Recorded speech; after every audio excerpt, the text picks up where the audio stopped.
Hey everyone, my name is Dr. Dolores Tarver. I'm a licensed psychologist here in Georgia, and it is time for the TT Time with Dr. Tarver is a wellness-based podcast.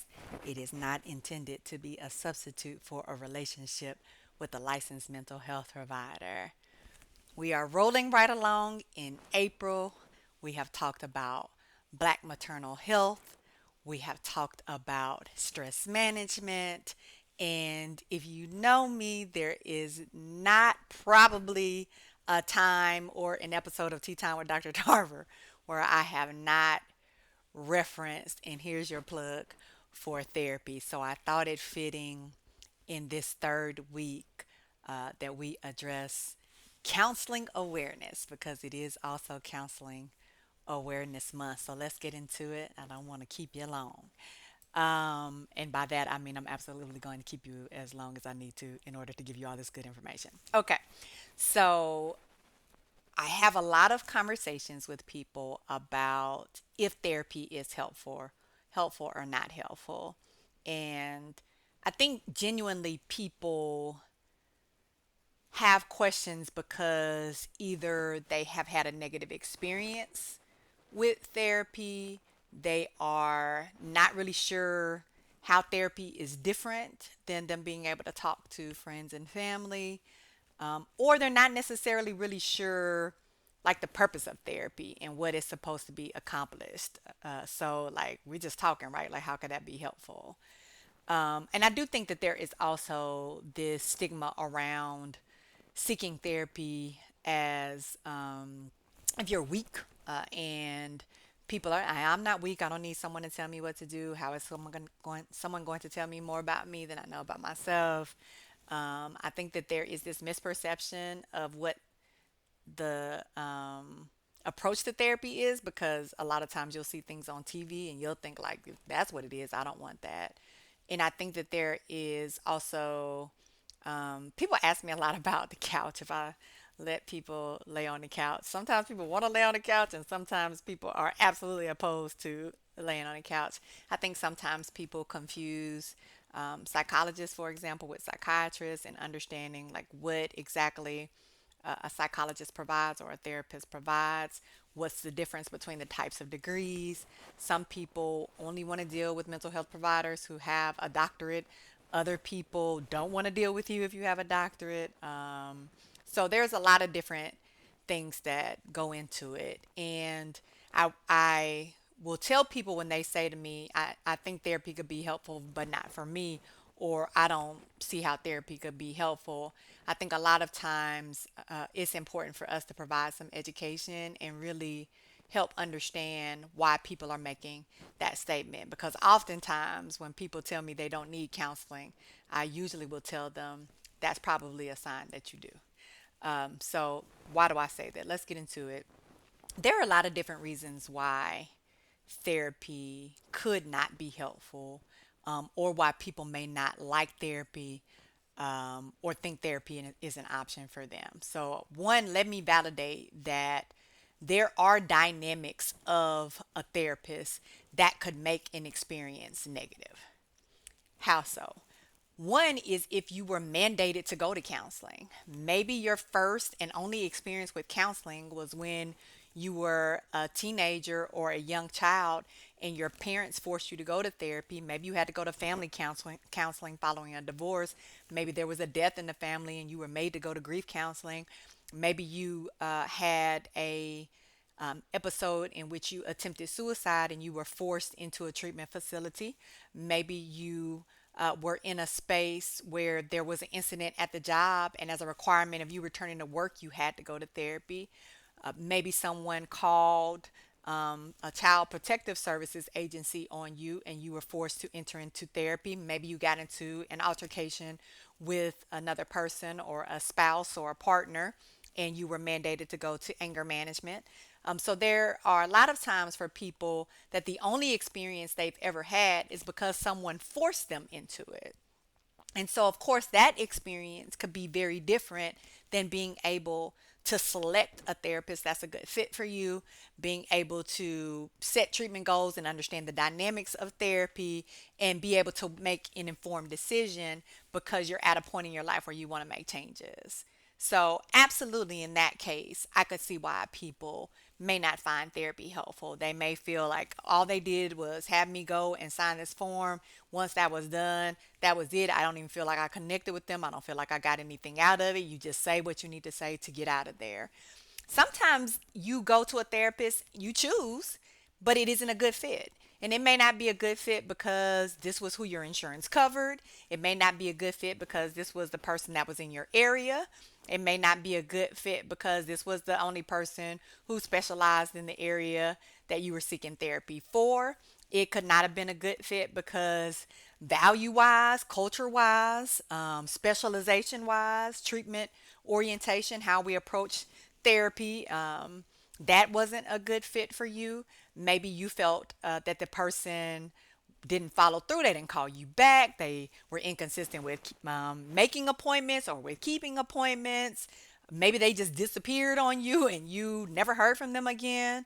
Um, Maybe you were going to therapy and you didn't really have any goals and it just felt like you were going in there to talk. And I think that's sometimes where people get that from, is that they feel like, oh, I'm just chatting. It's like I could be talking to my hairstylist, I could be talking to my barber, I could be talking to my homies, because there weren't really goals and there wasn't any measurement of how we're reaching a goal and what the intentions of coming to therapy were. Like, what's our outcome? Because, and this is one of the ways that therapy is different than talking to your friends, is because there should be a goal oriented part of therapy. There should be some skills that you are learning and applying. And of course, the goal of therapy is for you not to stay in therapy, for you to be able to address whatever this is that you came to be seen for, learn some good coping skills, get some good strategies, be able to apply them consistently, make that progress, and move on. Maybe you'll come back to therapy at some point. Maybe you won't. That was just a situational thing that you needed to address. And so, but if we don't have an orientation to what therapy should look like, then we'll come in and we will have unrealistic expectations. So, unrealistic expectations can include things like, I think we're on the same page with our value system and we're not. Unrealistic expectations could be, I expect that I'm going to come in a few sessions and I'm going to be fixed. I expect that you're going to give me this life altering um, information, technique, solution, and then I'm going to be perfectly great. And I think for a lot of clients, they are disappointed because they think that there's something magical that happens in there because they haven't been oriented to the process. And so their only seeing of therapy is on TV, where people get fixed before the session ends, before the episode ends, or at the very least during that season. And so for people, they don't feel like they're moving fast enough. And because we will often think that, okay, well, it's a therapist's fault I'm not growing and I'm not moving, when I may not be taking responsibility for my behavior. I may not be honest and open with my therapist about what I'm really experiencing. And so they can only work with what I'm giving them. I may have sensitivity to receiving feedback. I may be concerned this person is going to judge me. I might feel rejected or abandoned when they don't agree with me. I might be going back and forth with them and arguing with them and trying to prove to them why I'm right and they are not accepting that. I might be embarrassed when things come out, or they pick up on some nuances and ask me about some things I'm not comfortable with. Pride can definitely interfere with a person being able to be present. You be very defensive in therapy. I often have people that I will make recommendations to, and they won't follow through with any of your recommendations, but then they'll be upset with me because they're not making progress. People aren't necessarily prepared for therapy. People show up and expect the therapist, again, to do all this magical work. when you haven't identified the areas of difficulty, you haven't done any self reflection and assessment. And some of you may be saying, well, isn't that why I come to therapy? It is a part of why you come to therapy, but you also have to show up and be prepared every time you have an appointment as well. You need to take notes, you need to have conversations, you need to be thinking about what your goals are. You need to be tracking your progress as well. And I think that sometimes people think, well, if I got to do all that, I could do this on my own. And I will often tell people, if you could do it on your own, you wouldn't be in the position where you're struggling with these issues right now. Oftentimes, we need not only accountability, but we need somebody to be realistic with us and address the areas that may be blind spots for us that we have challenges with. Because, and this speaks to the cognition part, if I'm very rigid in how I see the world and I think I'm right all the time, and I think it's the other people that have the issues, I have difficulty expressing myself, but I'm expecting people to read my mind.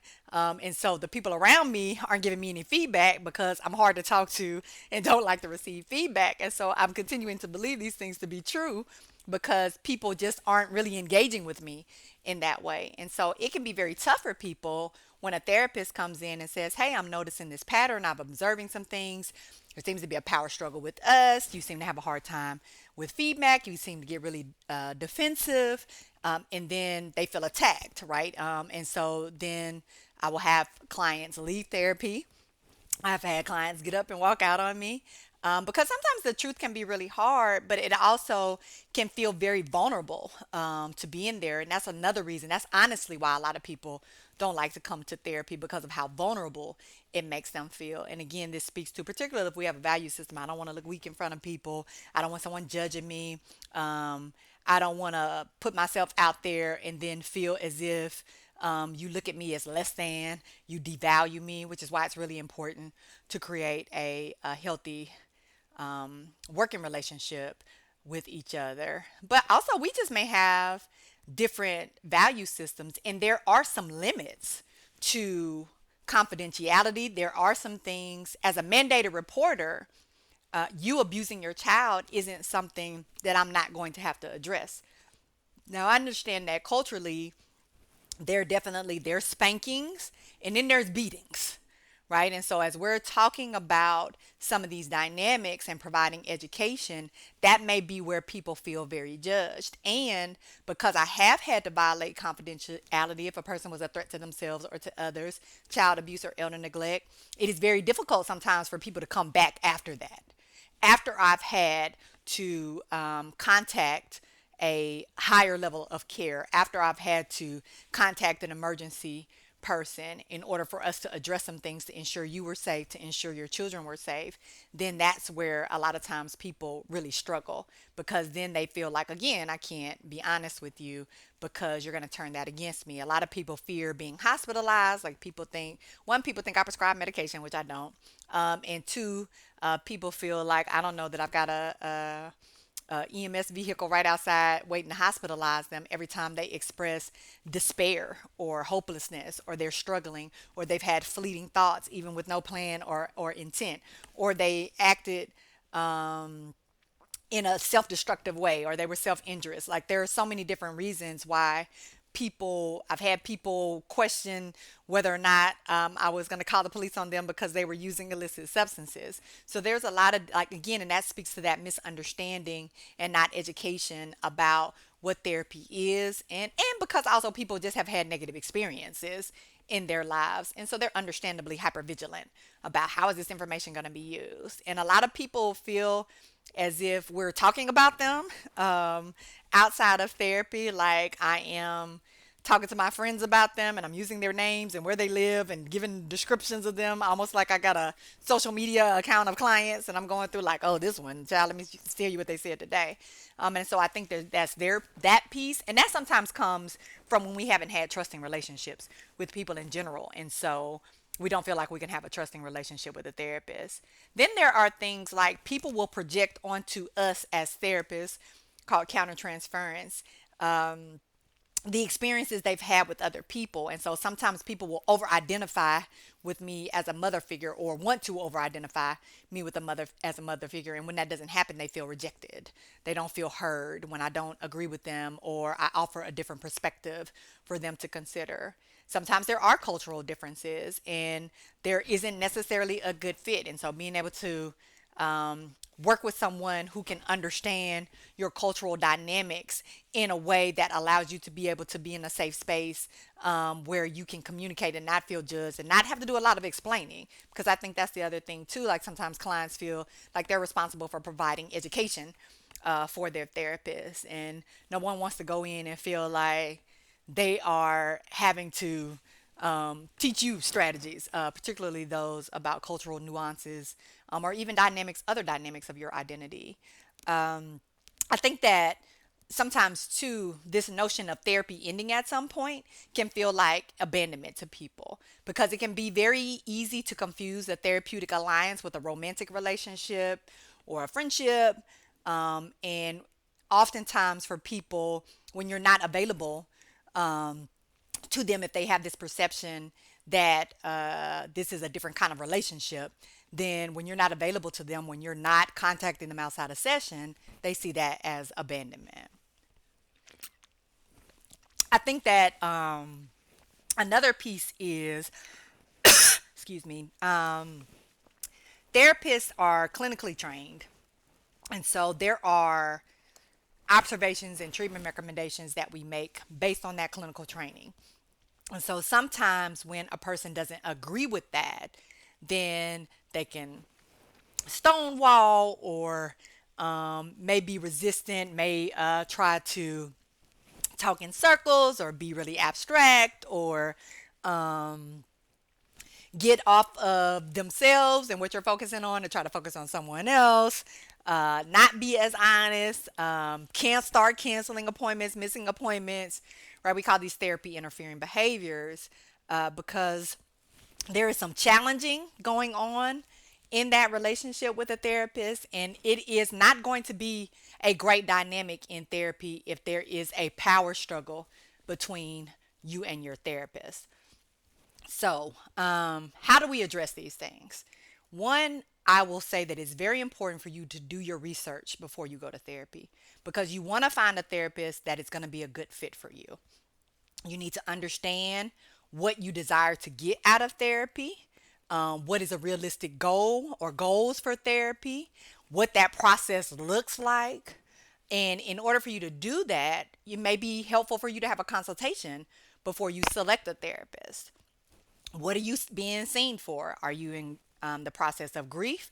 Are you trying to get some career guidance to transition to a different phase of your life?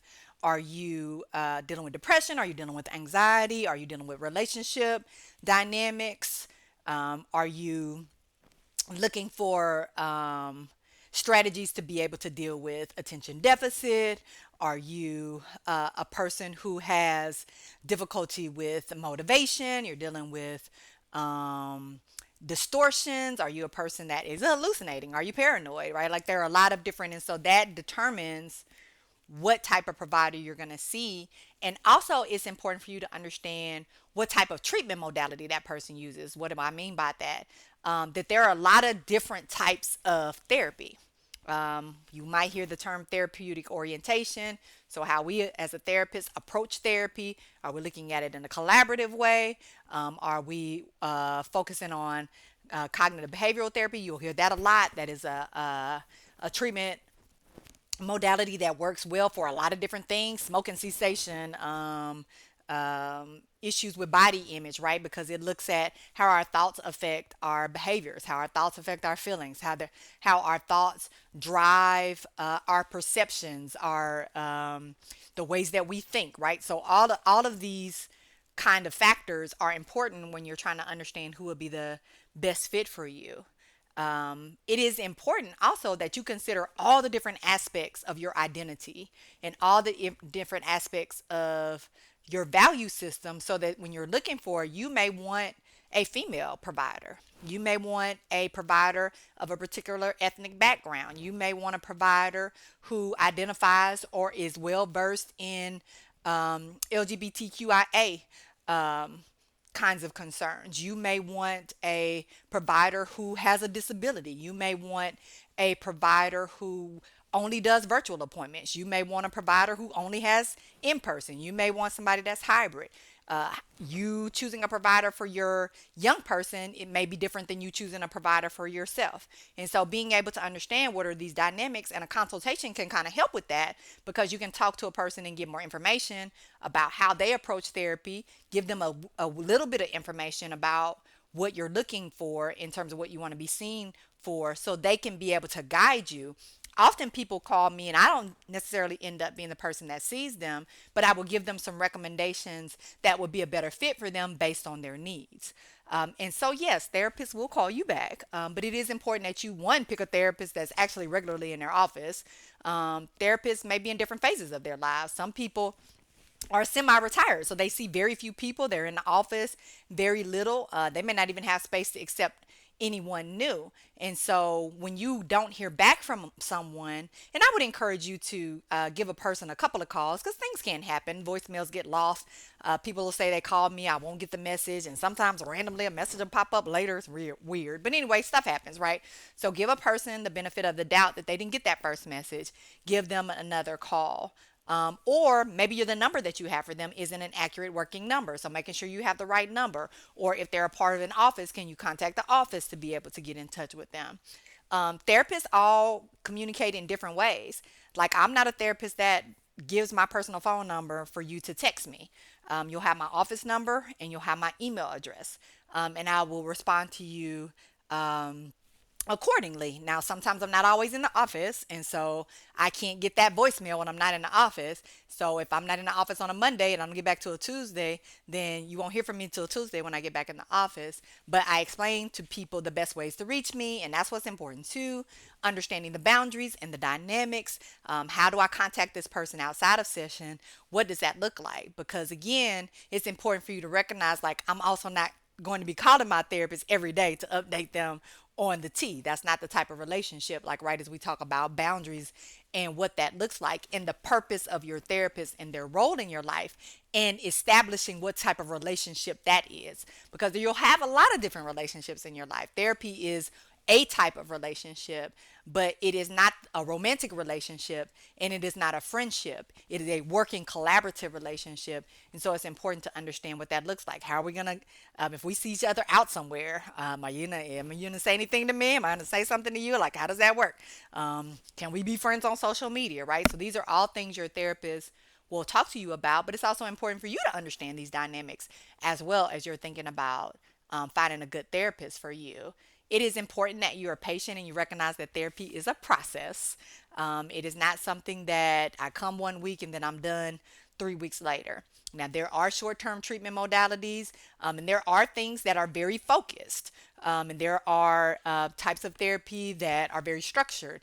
But again, it's important to understand what your goals are, your needs, and that's why it's important for us to set goals, talk about what we're working toward, how we're going to track that, but also a time frame, what that might look like. And for people, that might be different. But we want to track our progress, and so being able to talk that through, talking about the process of therapy in therapy is very important. How do you give your therapist feedback if you're not getting what you need? What does that process look like? How is it that you like to receive therapy, so your therapist can know how to address things with you? You can absolutely ask for homework if you're not given homework, right? But at each therapy appointment, you need to be thinking about, okay, what's our goals for our next time? What's my wrap up for this time, in order for you to be able to know what your focus is. You come prepared for each session as well. Have your notes, the things you want to address. And we want to be very mindful. Your therapy session is limited. And so sometimes we'll get so caught up in kind of talking about all of the things that happen, we're not really focused and looking at themes. That's something your therapist can help you with. How do we utilize our therapy time the most effectively to help you be able to reach your needs.